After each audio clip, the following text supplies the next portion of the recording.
Hello दोस्तों, superstar coaching के एक न्यू वीडियो में आपका स्वागत है। फ्रेंड्स, आज की क्लास में मैं आप लोग को इंग्लिश क्लास यानी कि स्पोकन क्लास के लिए उपस्थित हूँ। तो दोस्तों, आज की क्लास ये आपके फर्स्ट मेरा क्लास है और आपका भी फर्स्ट क्लास है। दोस्तों, आज से मेरा एक से लेकर 60 तक वीडियो आएंगे, जिसमें से आज मेरा फर्स्ट लेक्चर है दोस्तों, जिसमें से मैंने शपथ लिया है कि आपको इंग्लिश बोलना कहीं ना कहीं आपको सिखाने का मैं प्रयास करूंगा। तो दोस्तों, अगर आप मेरे 1 से लेकर 60 डेज का जो वीडियो आएगा अगर आप देखते हैं शुरू से दोस्तों, तो आप जरूर पाएंगे कि आपके इंग्लिश में कहीं ना कहीं आपके बोलने की जो क्रियाकलाप में आपके इंक्रीज जरूर डेवलप होंगे। और दोस्तों, मैं दावे के साथ कहता हूं, अगर आप मेरे वीडियो को शुरू से लेकर अंत तक देखते हैं तो किसी प्रकार की आपको कोई डाउट नहीं रहेगी। ये बात मैं दावे के साथ कह सकता हूँ। तो दोस्तों, चलिए हम लोग वीडियो को स्टार्ट करते हैं और हम लोग समझते हैं। तो दोस्तों, पहले हम लोग बेसिक से ही बात करते हैं। देखे होंगे दोस्तों कि अगर आपने कहीं स्पोकन क्लास की होंगे तो आपको कहीं ना कहीं स्ट्रक्चर ऐसे देखने को मिल जाता है। लिखा रहता है सब्जेक्ट, उसके बाद लिखा रहता है हेल्पिंग वर्ब, उसके बाद V1 V2 V5 वगैरह वगैरह लिखा रहता है। उसके बाद अदर वर्ड भी लिखा रहता है। ये होता क्या है दोस्तों इस पर हम थोड़ा बात कर लेते हैं। देखिए, सब्जेक्ट इसको बोलते हैं, एस मानी होता है सब्जेक्ट और ये काम करने वाला, तो इसको हम लोग बोलते हैं कर्ता। और ये हेल्पिंग वर्ब इसकी सहायता करता है और यह एक वर्ब होता है। और ये अदर वर्ड, जब हम लोग अदर वर्ड का इस्तेमाल करते हैं, इस सब को थोड़ा हम लोग डिटेलिंग में समझते हैं, क्योंकि दोस्तों हम लोग बेसिक से जानेंगे तब ना हम लोग इंग्लिश अच्छा से सही से बोल पाएंगे। अगर हम लोग सही से जान ही नहीं पाएंगे तो इंग्लिश कैसे बोल पाएंगे। इसी बात को मैं थोड़ा अच्छा से लिख भी देता हूँ और जितने भी चीज़ लिखाऊंगा दोस्तों, आप इसको कॉपी में चाहे तो नोट डाउन जरूर करें, ताकि आपके लिए बहुत अच्छा ठीक रहेंगे। ठीक है ना दोस्तों। तो चलिए हम लोग बात करते हैं। पहला हमने लिखा था एस माने होता है दोस्तों क्या होते हैं, सब्जेक्ट। आप देखिए, सब्जेक्ट होते हैं, सब्जेक्ट को ही हम लोग बोलते हैं दोस्तों कर्ता। और कर्ता मीन्स होता है काम करने वाला। हर व्यक्ति कुछ ना कुछ काम करता है, तो उसी को हम लोग बोलते हैं सब्जेक्ट।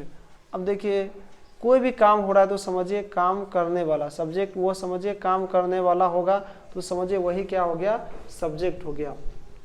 कभी कभी दोस्तों नाउन भी काम करने वाले बन जाते हैं, तो वो हम लोग आगे वाले क्लास में समझेंगे कि कैसे नाउन भी काम करने वाले बन जाते हैं। अभी हम लोग बहरहाल हम लोग दोस्तों बेसिक से बात करें तो बेसिक बात को पहले समझ लेते हैं। सब्जेक्ट मीन्स क्या होता है, कर्ता, और कर्ता मीन्स होता है काम करने वाला को ही कर्ता बोलते हैं।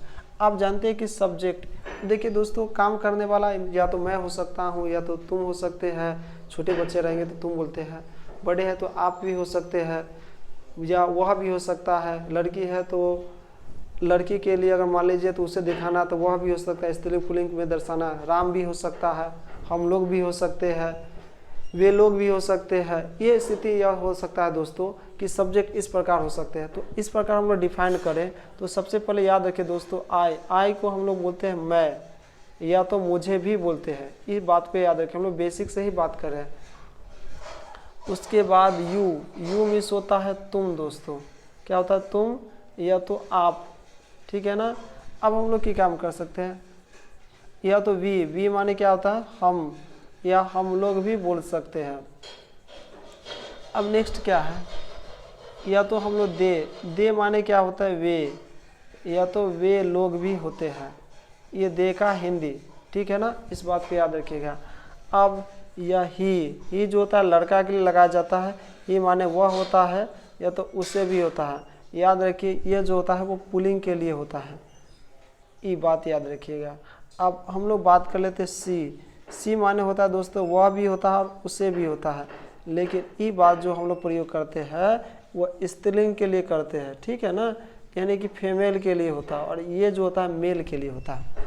अब दोस्तों, किसी व्यक्ति का नाम भी हो सकता है, जैसे मैंने नाम राम रखा तो राम भी हो सकता है, श्याम भी हो सकता है। और इट माने क्या होता है, यह भी हो सकता है। अब देखिए दोस्तों, इट माने यह, इट माने दिस माने भी यह होता था, लेकिन इट जो है नॉन लिविंग थिंग के लिए है, यानी कि दोस्तों निर्जीव वस्तु के लिए। जैसे कुर्सी, टेबल, बोर्ड, ये क्या निर्जीव वस्तु है, तब हम लोग इट का प्रयोग करते हैं। तो दोस्तों, हमने समझा कि सब्जेक्ट कितने होते हैं, 1 2 3 4 5 6 7 और 8 होते हैं। और ये सब काम करने वाला चीज़ में, जैसे मैं जाता हूँ, तो ये भी क्या, मैं जो क्या काम कर रहा हूँ, जाने क्या काम कर रहा हूँ। तो यह स्थिति होती है दोस्तों कि हर सब्जेक्ट में माने कोई ना कोई काम करता जरूर होगा, तो वो काम करने वाला को हम लोग क्या बोलते हैं, सब्जेक्ट। अब दोस्तों, हमने दूसरा लिखा था एच मतलब होता है दोस्तों हेल्पिंग वर्ब। क्या होता है, हेल्पिंग हेल्पिंग वर्ब। अब देखिए दोस्तों हेल्पिंग वर्ब होता क्या है। अब देखिए हेल्प माने आप तो जानते हैं, कहते हैं दोस्तों सहायता करना। ये जो सब्जेक्ट है उसका जो सहायता करता है वही हेल्पिंग वर्ब होता है।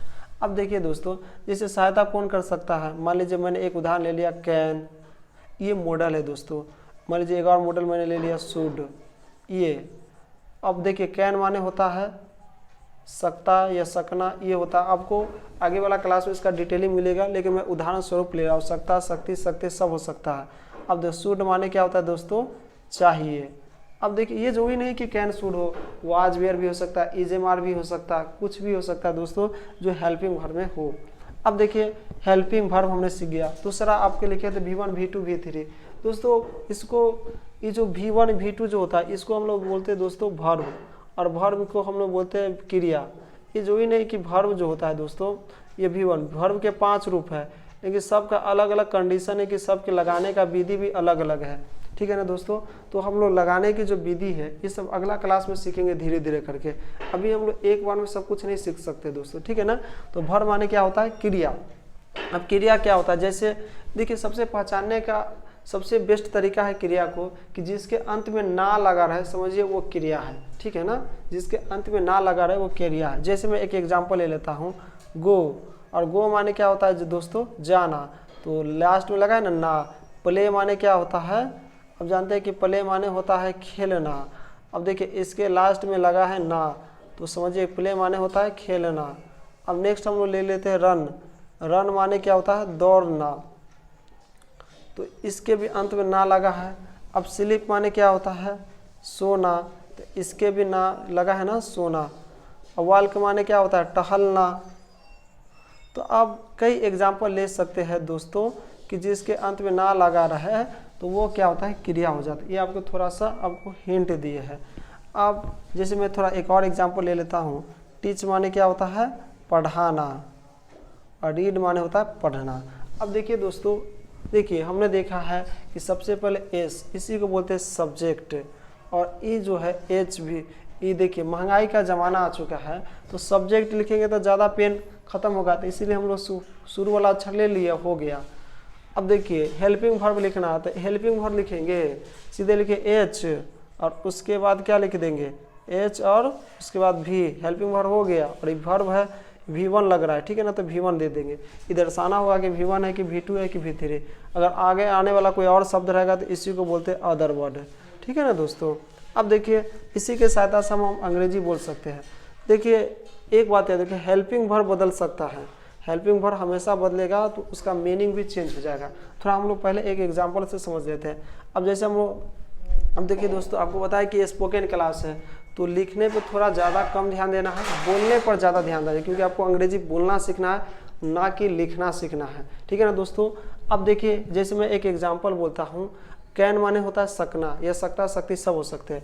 जैसे मैं जा सकता हूँ तो क्या बोलेंगे, I can go, I can go, मैं जा सकता हूँ। अब जैसे बोलेंगे तुम जा सकते हो तो यू कैन गो। अब आराम से बोल सकते हैं दोस्तों कि जैसे तुम दिल्ली जा सकते हो तो you can go to Delhi, तुम यहाँ आ सकते हो तो तुम यहाँ आ सकते हो। आना को बोलते हैं इंग्लिश में कम, तो यू कैन कम हेयर, तुम यहाँ आ सकते हो। और तुम वहाँ जा सकते हो तो वहाँ को इंग्लिश में बोलते हैं गो देयर, तो क्या बोले, यू कैन गो देयर, तुम वहाँ जा सकते हो। तो देखिए दोस्तों हम लोग आराम से बोल सकते हैं कैन लगा कर। ये जो ही नहीं दोस्तों, पहले हम लोग आई से पूरा लगा के पूरा में बोलना है।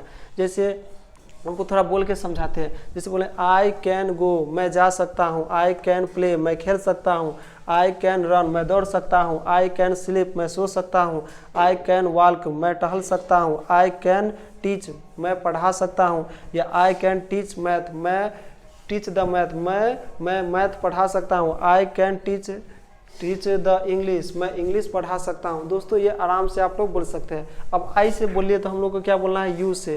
अब प्रैक्टिस कीजिएगा तभी अच्छा से बोल सकते हैं दोस्तों, बिना प्रैक्टिस के अंग्रेजी बोलना संभव नहीं है, ठीक है ना दोस्तों। ये दैट इज़ नॉट पॉसिबल। और जब तक आप नहीं बोलिएगा तब तक आप अंग्रेजी बोल ही नहीं सकते हैं, तो आपको बोलना जरूरी है। अब जैसे यू से बोलेंगे यू कैन गो, तुम जा सकते हो, यू कैन प्ले, तुम खेल सकते हो, you can play the cricket, तुम क्रिकेट खेल सकते हो, यू कैन रन, तुम दौड़ सकते हो, यू कैन, अब देख बोलेंगे यू कैन स्लीप तुम सो सकते हो, यू कैन वॉक तुम टहल सकते हो, यू कैन टीच तुम पढ़ा सकते हो। अब देखिए दोस्तों इसी तरह आपको पूरा लेकर कैन के साथ बोल देना है, बी वाला भी लेकर ऐसे बोलना है, फिर दे वाला भी लेकर बोल देना। अब जैसे मैं एक एग्जांपल ले लेता हूँ, मान लीजिए राम है तो लिखे राम कैन गो, राम जा सकता है, राम कैन प्ले, राम खेल सकता है, या Ram can play the cricket, Ram cricket खेल सकता है, Ram can go to Patna, Ram Patna जा सकता है, राम कैन रन, राम दौड़ सकता है। अब देखिए दोस्तों आराम से आप बोल सकते हैं, ठीक इसी तरह आप ले लिए। अब देखिए शुड माने होता है चाहिए, अब किसी को एडवाइस देने के लिए हम लोग प्रयोग कर लेते हैं चाहिए, जैसे बोलते हैं यू शुड टेक मेडिसिन, तुम्हें दवाई लेना चाहिए। ये इस बात को याद रखिए, शुड माने हम लोग सलाह के लिए भी करते हैं, लेकिन आगे चल के सीखेंगे, अभी हम लोग नॉर्मल सीख रहे हैं ताकि आपका बेसिक में थोड़ा ज़्यादा दिमाग हड़बड़ाए ना तो अच्छा रहता। अब जैसे दोस्तों जैसे बोलेंगे शुड माने क्या होता है चाहिए, जैसे बोले आई शुड गो, मुझे जाना चाहिए, तो इस स्थिति में नहीं बोले कि मैं जाना चाहिए, तो अटपटा शब्द लग जाता है। तो यहाँ बोलेंगे आई शुड गो, मुझे जाना चाहिए, आई शुड प्ले, मुझे खेलना चाहिए, आई शुड रन, मुझे दौड़ना चाहिए, आई शुड स्लीप, मुझे सोना चाहिए, आई शुड स्लीप 9 o'clock, मुझे 9 बजे सोना चाहिए, आई शुड वॉक, मुझे टहलना चाहिए, आई शुड टीच, मुझे पढ़ाना चाहिए, I should teach the English, मुझे इंग्लिश पढ़ाना चाहिए। देखिए दोस्तों कितना बोलना सिंपल है, तो हम लोग समझ गए कि आप इसी तरह सबके साथ बोल सकते हैं। या बोल सकते हैं यू शुड गो, तुम्हें जाना चाहिए, यू शुड प्ले, तुम्हें खेलना चाहिए, यू शुड रन, तुम्हें दौड़ना चाहिए, यू शुड, अब कुछ भी बोल सकते हैं, यू शुड वॉक, तुम्हें टहलना चाहिए, you should walk in the morning, तुम्हें सुबह में टहलना चाहिए, you should clean the teeth, तुम्हें दांत साफ करना चाहिए। एक बात याद रखिए, you should take on watch, take and watch, आपको हाँ take and watch and hand, आपको हाथ में घड़ी पहनना चाहिए, या इस बात को स्थिति का आप बोल सकते हैं। ठीक है ना दोस्तों, आपकी काम कीजिए, आराम से धीरे धीरे बोल सकते हैं, तो आपको बोलने का प्रयास करना है तभी आप बोलेंगे। अब देखिए दोस्तों हम लोग इतना तो समझ गए, आपकी काम करेंगे, इतना तो हम लोग समझ गए हैं। अब हम लोग निगेटिव वाला बात करेंगे, तो निगेटिव यानी कि तीसरे नंबर पे आपको नोट लगा देना है, और आपको क्या काम करेंगे दोस्तों, वहाँ पे पुट ऑन वॉच बोलना चाहिए। ठीक है ना, जैसे आपको हाथ में घड़ी पहनना चाहिए तो क्या बोलेंगे, तो you should put on watch, put on watch है और हैंड बोल देना। ठीक है ना दोस्तों, या पुट ऑन वॉच माने हाथ में घड़ी पहनना हो जाता है डायरेक्ट। ठीक है ना दोस्तों, इसके लिए माफ़ी चाहता हूँ। अब देखिए दोस्तों, अब बोलेंगे निगेटिव के लिए बोलना है, तो यू कैन नॉट गो, तुम नहीं जा सकते हो, यू कैन नॉट प्ले, तुम नहीं खेल सकते हो, माने सकता शक्ति लगा रहा है तीसरा नंबर पे नोट, तो यू कैन नॉट रन, तुम नहीं दौड़ सकते हो, यू कैन नॉट स्लीप, तुम नहीं सो सकते हो, यू कैन नॉट वॉक, तुम नहीं टहल सकते, यू कैन नॉट टीच, तुम नहीं पढ़ा सकते हो। हम लोग आराम से कितना अच्छा से बोले दोस्तों, आपको बस ऐसे ही करना है, सबके साथ बोलना है। जैसे हम लोग नहीं खेल सकते हैं तो क्या बोलेंगे, we can not play, we can not go, हम लोग नहीं जा सकते हैं, वी कैन नॉट रन, हम लोग नहीं दौड़ सकते हैं, वी कैन नॉट वॉक, हम लोग नहीं टहल सकते हैं, we can not teach the math, हम लोग अंग्रेजी नहीं पढ़ा सकते हैं, सॉरी मैथ नहीं पढ़ा सकते हैं। ठीक है ना दोस्तों, तो आप आराम से बोल सकते हैं। अब हम लोग के क्या काम करना है कि आप निगेटिव वाला आप किसी प्रकार से बोल सकते हैं, जैसे राम कैन नॉट गो, राम नहीं जा सकता है, Ram can not play, Ram नहीं क्या कर सकता है, नहीं खेल सकता है, Ram can not play the cricket, Ram cricket नहीं खेल सकता है, Ram can not play the hockey, Ram hockey नहीं खेल सकता। अब दोस्तों शुड माने चाहिए से बोल सकते हैं, आई शुड नॉट गो, मुझे नहीं जाना चाहिए, आई शुड नॉट प्ले, मुझे नहीं खेलना चाहिए, आई शुड नॉट रन, मुझे नहीं दौड़ना चाहिए। लेकिन दोस्तों ज़्यादा करके यू से जवाब देंगे तो इसका अच्छा रहेगा, जो है यू से पूछेंगे तो यू शुड नॉट गो, तुम्हें नहीं जाना चाहिए, यू शुड नॉट प्ले, तुम्हें नहीं खेलना चाहिए, यू शुड नॉट रन, तुम्हें नहीं दौड़ना चाहिए, यू शुड नॉट स्लीप, तुम्हें नहीं सोना चाहिए, यू शुड नॉट वॉक, तुम्हें नहीं टहलना चाहिए, you should not teach the math, तुम्हें अंग्रेजी नहीं तुम्हें मैथ नहीं पढ़ाना चाहिए। देखिए दोस्तों कितना सिंपल है, और हम लोग आसानी से बोल लिए कि कितना बोलना आसान है। तो आप लोग धीरे धीरे प्रैक्टिस कीजिए ना दोस्तों, तो आप आराम से बोल सकते हैं। अगर आपको मेरी वीडियो समझ में आता है तो आप ज़रूर बताएं, अगर ना भी समझ में आता है तो कमेंट बॉक्स में बताएं कि मुझे इसमें क्या सुधार करना चाहिए, और नेक्स्ट लेवल से आपका दूसरा क्लास जल्दी ही आपके अपलोड होंगे दोस्तों। तो मुझे आप लोग को जल्दी आप कमेंट बॉक्स में बताइएगा कि कहाँ पे आपको थोड़ा समझ में थोड़ा कम आते हैं, या कहाँ पे और थोड़ा बढ़िया से मुझे समझाना चाहिए। मैं आपसे मिलूँगा इसी तरह के वीडियो के साथ, तब तक के लिए जय हिंद दोस्तों।